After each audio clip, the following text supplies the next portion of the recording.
कल यानी 1 अप्रैल को विश्व भर में पप्पू दिवस मनाया गया। पर कभी कभी मन में ये विचार आता है कि पप्पू रीनेम करके यूनुस दिवस ही कर दिया जाए। अब एक नोबेल लॉरेट जो खुद को इकोनॉमिस्ट बताते हैं ऐसी बेतुकी बातें वो भी एक स्टेट विजिट पर करेंगे तो क्या ही कहा जाए। मोहम्मद यूनुस की हालत देखी जाए तो वो उस दिलफेक आशिक की तरह हैं जिसने पहले अपने फायदे के लिए रेडिकल्स और स्टूडेंट यूनियनों से आशिकी लड़ाई लड़ाई की। जब वो इनका दिल का दरवाज़ा बना चले गए तो अब यूनुस चीन को भारत देने का वादा कर खून भरे प्रेम पत्र लिखना चाह रहे हैं।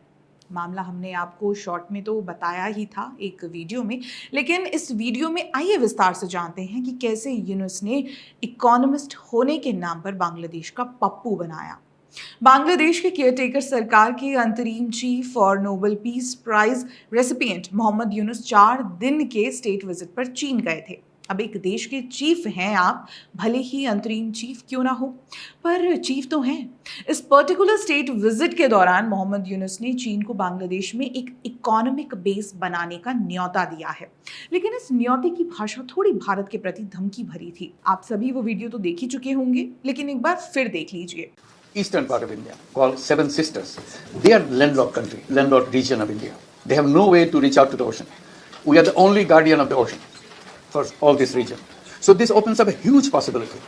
So this could be an extension of the Chinese economy, build things, produce things, market things, bring things to China, bring it out to the whole rest of the world. That's a production house for you. Yunus चाहते हैं कि बांग्लादेश चीन का एक rental state बने, जैसे अभी पाकिस्तान है। इसमें उनका सेलिंग पॉइंट है भारत के 7 सिस्टर्स को आइसोलेट करना। यानी अगर चीन बांग्लादेश में अपना हब सेटअप करता है तो वो भारत के नॉर्थ ईस्टर्न स्टेट्स को लैंडलॉक कर भारत को घेर भी सकता है और बे ऑफ बंगाल में अपना दबदबा बना कर रख सकता है। ढाका को soul guardian of the ocean कहते हुए यूनेस्को को ये चीन के एक्सटेंशन के लिए एक गोल्डन अपॉर्चुनिटी है। मैप की मदद से समझते हैं। ये है बांग्लादेश का कोस्टल रीजन। बांग्लादेश का एक हिस्सा समुद्र से घिरा है जो यूनेस्को को लगता है उनका सेलिंग पॉइंट है। इसमें यूनुस भूल जाते हैं कि चिट्टागोंग हिल ट्रैक्ट्स भी है जहां आपका सबसे बड़ा पोर्ट है जो भारत के मिजोरम और त्रिपुरा से घिरा है। वहीं बाकी का बांग्लादेश लैंडलॉक है। एक इकोनॉमिस्ट को समझना चाहिए कि अगर आप टूलकिट भी रट रहे हैं तो क्या कह रहे हैं, किसके खिलाफ कह रहे हैं। दुनिया के फास्टेस्ट ग्रोइंग इकोनॉमी देश को आप ऐसे लैंडलॉक करने की बात करेंगे तो कांग्रेस तो सरकार में नहीं है जो आपको भारत का अभाज्य हिस्सा ऐसे ही दे दे। खैर, मेरा सवाल उनसे है जिन्होंने केयरटेकर चीफ को अपनी इकोनॉमिस्ट की डिग्री दी है। प्यार तो नहीं, लेकिन कोई आपके देश में क्यों इन्वेस्ट करेगा। एक स्टेट का अंतरिम चीफ का बेसिक आर्ग्यूमेंट ये है कि हमारे पास समुद्र है। तो भाई समुद्र तो धरती के 70% हिस्से पर है। तो इस बेसिस पर आपको बचाने के लिए कोई कंट्री अपना इकोनॉमिक बेसिस आपके देश में बना ले। चलो अगर मान लिया चीन के एक्सपेंस्ट एजेंडे के लिए आपका देश एक ब्रीडिंग ग्राउंड बन सकता है और वो सोच भी ले, तो ऐसे ओपनली बेतुकी बात करने वाले इकोनॉमिस्ट की कोई क्यों सुने जो अपने देश में इकोनॉमी स्टेबल नहीं रख पा रहा। जिन एक्सट्रीमिस्ट और सो कॉल्ड स्टूडेंट यूनियनों के बलबूते पर मोहम्मद यूनुस बांग्लादेश के चीफ बने, वही अब उनके विरोध में दिख रहे हैं। माइनॉरिटीज के साथ बांग्लादेश में क्या क्या हो रहा है ये मुझे आपको बार बार याद दिलाने की ज़रूरत नहीं है। इतना ही कहना काफ़ी है कि रिपोर्ट्स के अनुसार यूनुस के चीफ बनने के बाद वर्ष 2024 में बांग्लादेश में 2200 अटैक्स हुए हैं। ईद के लिए आम जनता के पास पैसा नहीं है, लेकिन खबर है कि यूनुस के इनर सर्कल में से किसी को 600 करोड़ की ग्रामीण यूनिवर्सिटी प्रदान की गई है। इतना ही नहीं, जल्द ही बांग्लादेश का पाकिस्तान हो सकता है। इनके अब्बा जो हैं, जिनकी चंगुल से भारत ने इन्हें छुड़वाया था, वो तो ये भूल ही चुके हैं, लेकिन इनके अब्बा के पद चिन्हों पर चलते हुए कुछ समय में बांग्लादेश में आर्मी टेक ओवर हो सकता है। ऐसे में घर की बेगम को छोड़ यूनुस चीन से नैन मटक्का करने में व्यस्त हैं। सबसे फनी बात क्या है जानते हैं? यूनुस चाहते हैं कि चीन बांग्लादेश आए, इंफ्रास्ट्रक्चर बिल्डअप करे, चीज़ें प्रोड्यूस करे, प्रोड्यूस की हुई चीज़ें चीन लेकर जाए, दुनिया में प्रोवाइड करे। मुझे ये नहीं पता था कि बांग्लादेश में चरस इस क्वालिटी का मिलता है। टूल किट पढ़ना बहुत आसान है। अगर यही करना है तो खुद को इकोनॉमिस्ट बताकर जो इकोनॉमी की स्टडी करना चाहते हैं उन्हें डिमोटिवेट ना करें। मेरी एक्सपर्टीज पॉलिटिक्स में है, इकोनॉमिक्स में नहीं। लेकिन इतना तो मैं भी जानती हूँ कि चीन, जिसके इंफ्रास्ट्रक्चर और एनर्जी प्रोजेक्ट्स जो लगभग आज 150 देशों में फैला हुआ है, वो स्टेबल या फिर डेमोक्रेटिक कंट्री में एक्सपैंड करना चाहता है। उदाहरण के लिए हंगरी, पोलैंड, स्लोवाकिया, रूस, नाइजीरिया, केन्या, सऊदी अरब और इंडोनेशिया शामिल है। हाँ, पाकिस्तान भी है, लेकिन अगर आपको पाकिस्तान ही बनना है, वैसे लगभग बन ही चुका है, तो फिर तो डिस्कशन ही खत्म हो गया। कटोरा लीजिए तो बैठिए चीन के सामने। लेकिन फ्रैंकली बोलूं तो पाकिस्तान के पास चीन को ऑफर करने के लिए आपसे ज़्यादा चीज़ें हैं। तो मैं फिर पूछती हूँ, कोई आप में इन्वेस्ट क्यों करेगा? क्योंकि आपके पास समुद्र है, एक दो पोर्ट है।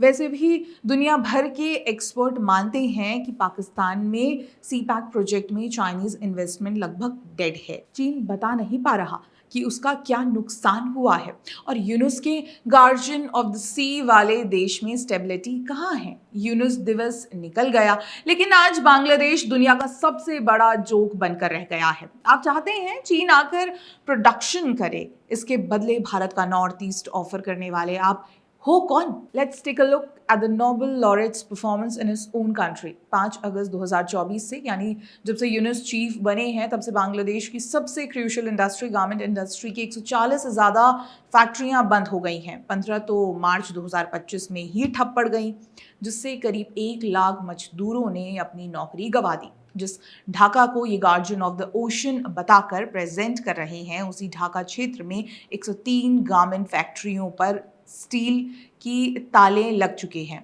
न मजदूरों को उनकी तनख्वाह मिली, न कोई बेनिफिट्स। ऐसी ईद दी यूनुस ने। इसी के साथ अगस्त 2024 में फॉरेन डायरेक्ट इन्वेस्टमेंट 71% से गिरा है, जिसकी वजह से बांग्लादेश की इकोनॉमी नोबेल लॉरेट के राज में टाइम टाइम फिस हो चुकी है। इकोनॉमिक डाउनफॉल की एक और वजह है, और वो इससे भी ज़्यादा कंसर्निंग है। ढाका में कई एक्सट्रीमिस्ट आउटफिट्स राइज पर हैं, जैसे कि हिजबुत तहरीर, जिसके चलते बांग्लादेश में लगभग हर क्षेत्र में लूटपाट, मर्डर्स, किडनैपिंग, आर्म्स और मिलिटेंट्स एक्टिविटीज़ देखने को मिल रही हैं, वो भी डेली। ऐसे में क्यों कोई आपके देश में इन्वेस्टमेंट करेगा या बिजनेस करेगा? इसके बाद आता है चीनी, यानी शुगर का प्रोडक्शन। एक्सपोर्ट तो भूल जाइए, बांग्लादेश अपने इंटरनल कंजम्पशन का केवल 5% चीनी ही प्रोड्यूस कर पा रहा है। सालाना डिमांड है तो 2.13 मिलियन टन, लेकिन प्रोडक्शन हो रहा है केवल 0.13 टन का और 0.34 टन गुड़ का। और बात ये भी नहीं है कि इनके पास गन्ने की खेती नहीं होती। बांग्लादेश में करीब 4,25,000 एकड़ ज़मीन केवल और केवल गन्ना उगाने के लिए इस्तेमाल की जाती है, जिसमें से करीब सालाना 7.5 मिलियन टन का उत्पाद होता है, लेकिन सिर्फ 2.28 टन गन्ना चीनी बनाने में यूज़ हो पाता है। अब इस बात पर क्या ही कहा जाए। 39.1 मिलियन टन की फसल के साथ 2023 तक बांग्लादेश साउथ एशिया का मेजर राइस प्रोड्यूसर हुआ करता था, लेकिन आज नौबत ये है कि वो भारत से 2 लाख टन राइस इंपोर्ट कर रहा है। हाल ही में चिट्टागोंग पोर्ट पर भारत से 27,000 टन राइस पहले इंसाइनमेंट में पहुंचा है। तो क्या आप अब भी भारत को लैंडलॉक में रखना चाहते हैं? प्याज से लेकर जीरा और मिर्च से लेकर आलू तक तो इन्हें भारत से लेना पड़ता है। जिस गारमेंट इंडस्ट्री का ढोल बांग्लादेश पीटता है, उसके लिए कॉटन भारत से जाता है। पर शायद यूनुस को ये सब नहीं पता। आप चीन में जाकर बड़ी बड़ी बातें कर सकते हैं, लेकिन जो करप्शन फाइट करने की बात आपने अपने देश में आते ही की थी, उसे भूल गए।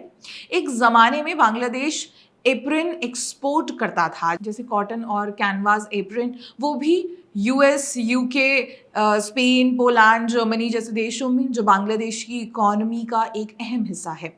लेकिन जब आपके गारमेंट्स फैक्ट्रियों पर ही ताला लग गया, तो आप एक्सपोर्ट क्या करेंगे? अक्सर कहा जाता है मदद करने वाले हाथों को काटते नहीं हैं, लेकिन शायद ये नोबेल लॉरेट अपनी नोबेली में सीख नहीं पाए होंगे। तभी तो अंतरिम सरकार होने के बावजूद ये भारत के लिए ऐसी बातें चीन में जाकर कह रहे हैं। अब तो भारत में भी मांग उठ रही है कि इतने पैसे खर्च कर इनोवेटिव आइडियाज के पीछे भागने से अच्छा चिट्टगोंग हिल ट्रेड्स को भारत में इनेक्स ही कर लिया जाए। वैसे भी लाखों की तादाद में आज भी त्रिपुरी, गारो, खासी और चकमा ट्राइबल के लोग इन हिल ट्रैक्ट्स में रहते हैं, यूनुस के राज में भुगत रहे हैं। वो भी बच जाएंगे तो और नॉर्थ ईस्ट को सी एक्सेस भी मिल जाएगा। खैर, ये बातें तो होती रहेंगी, शायद एग्जीक्यूट भी हो जाएं, लेकिन यूनुस की बातों से ये तो साफ है कि ना उन्हें अपने देश की चिंता है, ना इकोनॉमी का ज्ञान है, ना फॉरेन पॉलिसी समझ आती है और ना ही अपनी कुर्सी संभाली जाती है। ऐसे में चीन का इन्वेस्टमेंट तो छोड़िए, इनका मजाक बनाना बंद हो जाए उतना ही काफ़ी है। मेरा आखिरी निवेदन इनके टूल किट राइटर्स से है, थोड़ा सोच समझ करके लिखिए। ऐसी भावनाओं में बहते रहेंगे तो शायद जो चावल मिल रहे हैं वो भी ना मिले। फिर हो गई ईद, ना पैसा, ना चीनी, ना चावल, लेवल पीस प्राइस वो भी एक।